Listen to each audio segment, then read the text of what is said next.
నాకైతే ఏం చెప్పలేదు విషయం.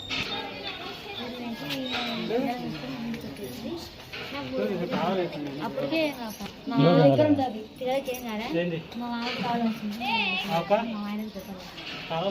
పాపం ఒక పండుగ ఇంట్లో పండుగ అయింది ఇంట్లో. ఒక పండుగ మాది అమ్మాయి చీర పిలిపించి ఇచ్చారు, పండుగ చేసినారు ఊళ్ళో ఇంట్లో. అంత బాధ్యత అయిపోతున్నా చూడు.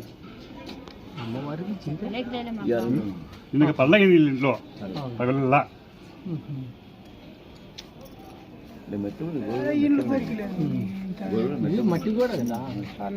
ఇల్లుగోడు గ్రామంలో అమ్మవారి పక్కన రాత్రి 3:30కు వర్షం పడి గోడ పడింది.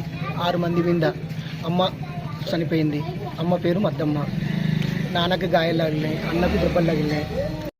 భార్య లేచింది. ఇప్పుడు నా భార్య లేచి పిల్లలు ఎత్తుకు పక్కకు వచ్చా.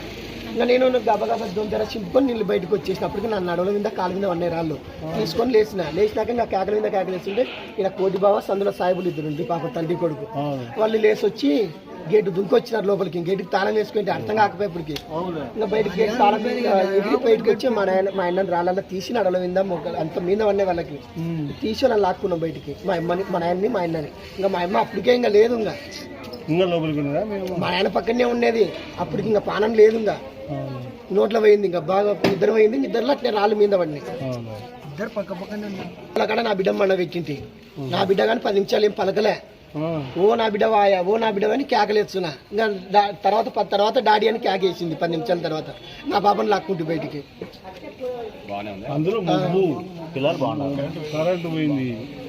హలో 3 మధ్యలో అన్నం తిని పండుకున్నవాడ. పండుకొని వర్షానికి కరెంటు పోయింది. కరెంటు పెడతాక నాకు గోడ కూలి మీద పడింది. అమ్మ సరిపోయింది.